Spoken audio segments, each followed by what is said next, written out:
En nuestra lección para este día vamos a hablar sobre límites definidos. Recuerden que durante toda la semana estamos estudiando el tema de que Dios es fiel. Dios ha cumplido su parte del pacto y ha llevado a Israel a la tierra prometida. Pero ahora Josué en su último discurso está apuntalando algunos aspectos que son importantes para el futuro de la nación. Y con la ayuda de nuestro pastor Dani Perla, pues hoy vamos a descubrir algunos aspectos que Josué tenía en mente más que los aspectos territoriales o militares. Así que vamos a orar pidiendo la dirección de nuestro Dios. Te damos gracias, Padre, porque al estudiar tu palabra tú nos ayudas a ver mucho más allá de lo que a primera vista nosotros podemos ver. Generalmente nuestra vista está concentrada en las cosas de la tierra, pero aún con ellas tú intentas ayudarnos a elevar la visión. Te rogamos que nos permitas hacerlo ahora, mirar más allá de lo que está frente a nuestras narices para poder contemplarte a ti. En el nombre de Jesús. Amén. Amén. Para este día, pastor, ya que estamos en últimas palabras de el gran líder Josué, llama la atención que en los textos que se nos invita a reflexionar en la lección, y nuestros amigos pueden verlos ahí también en la descripción del vídeo, se nos presenta cómo Josué está, creo yo, señalando un problema que para él es más grave que lo militar, lo cual estaría en consonancia con lo que usted ya nos ha dicho, reforzando el tema de todo el trimestre, de que Dios tiene un problema con el pecado y lo que se ve en el tema de las guerras no es un asunto meramente militar, hay un aspecto espiritual mucho más profundo. ¿Por qué a Josué le interesa tanto este aspecto, tanto que no le preocupa la enemistad de las naciones, sino que le preocupa al final que terminen siendo amigos de esas naciones? Nosotros podemos imaginarnos a este gran líder Josué en este discurso de despedida que comprende el capítulo 23 que estamos estudiando esta semana y el capítulo 24 que, si Dios lo permite, finalizaremos con el estudio de esta lección la próxima semana. Aquí vemos la gran preocupación que tenía Josué, y precisamente él sabía muy bien que apartarse de la obediencia del camino del Señor conduce a la tragedia. Y ahora tenemos el caso que a veces, cuando ya se ha logrado algo, se baja la guardia, Sí. se descuida. Y a veces, cuando se está luchando con algo, la persona está buscando la ayuda de Dios, pero cuando todo está tranquilo, cuando todo está bien, hay un gran peligro, tal vez igual de grande, no sé si más grande, pero de apartarse del Señor. Esa era realmente la preocupación de Josué, y él les pide a los hijos de Israel, al pueblo de Israel, que no vayan a hacer alianzas, que Dios ha cumplido sus promesas, pero que si ellos hacen alianza con estas personas, entonces prácticamente todo lo que se ha logrado va a ser destruido. Y ahora, en la lección me llamó la atención un aspecto que para nosotros, y sí me gustaría que usted nos ayudara a verlo, para nosotros los lectores modernos, occidentales, tal vez nos suena un poco raro, y es el hecho de no invoquen su nombre en estas indicaciones, de no hagan amistad con las naciones, no vayan a invocar su nombre, jurar por sus nombres, no los tengan en sus labios. Esta indicación tenía una razón de ser muy directa para ellos, que tal vez hoy perdemos de vista, pero que seguramente tiene una aplicación para nosotros. Sí, es correcto. Recordemos que el nombre significa algo. Ahora tal vez nosotros no tenemos ese énfasis en el Sí, nombre. Por ejemplo, los padres le ponen un nombre a su hijo y más pensamos en si se escucha bien, sí. si el nombre coincide con los apellidos, etcétera. Pero en aquellos tiempos el nombre realmente significaba el carácter. Invocar el nombre era llamar a la memoria a ese ser o esa imaginación que estaba detrás de ese nombre, y prácticamente era un asunto de un compromiso con ese nombre. Era casi como hacer una alianza.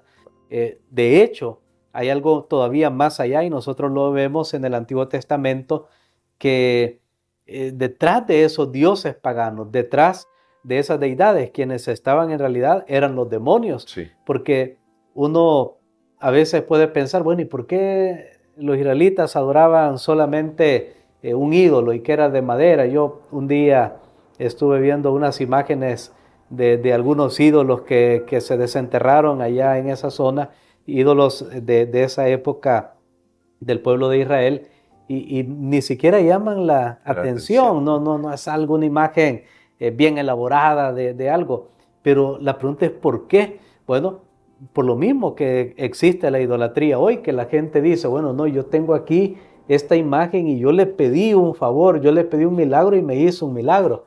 Ahora, ¿fue coincidencia o en realidad la imagen no puede responderle? Claro. Porque la Biblia dice bien claro, no, tiene ojos, pero no ve, tiene oídos, no oye, tiene lengua, no habla, tiene boca, no habla.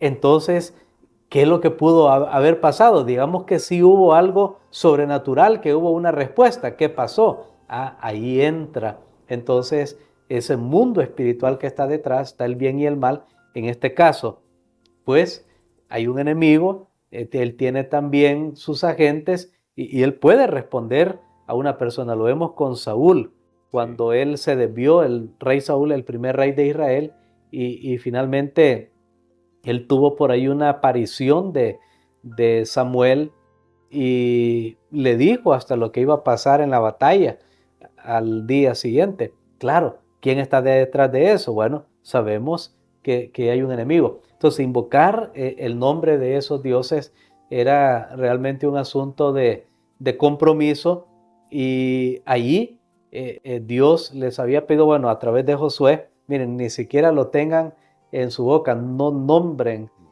a esos dioses, porque ustedes van a traer sobre ustedes una estela de consecuencias de las cuales no quisieran que sucedieran. Claro. Y ahora, este llamado que hace Josué de decir, tienen que mantenerse separados, ¿qué implicaciones tiene para nosotros en una sociedad en la que cuando nosotros exponemos nuestros principios, decimos por qué creemos lo que creemos, pareciera como si fuéramos personas que lo que buscan es división y lo que buscan es simplemente escindir la sociedad y no es el punto? ¿Cómo podemos tener el equilibrio entre desarrollarnos en la sociedad sin dejarnos arrastrar por todos los valores anticristianos, antivida, voy a decir, que existen en la sociedad? En San Juan 17:15 Jesús hace en su oración, él dice claramente que nosotros estamos en el mundo, pero que no somos del mundo. Amén. Hay una diferencia bien grande. Si estamos aquí, no estamos fuera del mundo, estamos aquí en la tierra, pero no somos del mundo. Ahora, ¿qué significa eso en la vida práctica? Voy a ilustrarlo con otro pasaje. Por ejemplo, San Juan 3:16 es uno de los pasajes muy conocidos Sí, y queridos de la palabra de Dios y dice, de tal manera amó Dios al al mundo. mundo.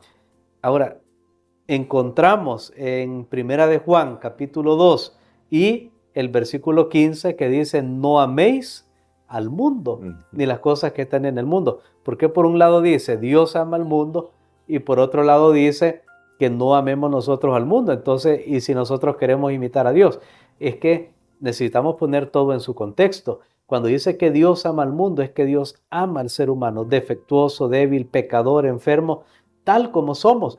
Dios nos ama y entregó a su Hijo para salvarnos. Amén. Eso es lo que la Biblia quiere decir cuando dice que Dios ama al mundo. Pero cuando nos dice a nosotros que no amemos al mundo, se refiere que las cosas de este mundo ocupen el primer lugar en nuestra vida y entonces dejemos de amar a Dios y lo queramos poner en segundo lugar. No existe Dios en segundo lugar. No. Simplemente si no está el primero, no está en ningún lugar en nuestra vida, porque Dios es bien exclusivo. De hecho, este capítulo 23, el tema de Josué acá era cómo adorar a Dios. Y hay una sola palabra, exclusividad. Y es lo que dice el primer mandamiento, no tendrás otros dioses. Dios es exclusivo. Si hay alguien que te dice, mira, o andas conmigo o no tenemos nada. Si hay alguien que es así, es Dios. Sí. Porque no existe segundo lugar para él. No, Dios está en tercer lugar en mi vida, en cuarto. Lo voy a subir un poquito a segundo, voy a mejorar. No, no está. O no está. Así de claro.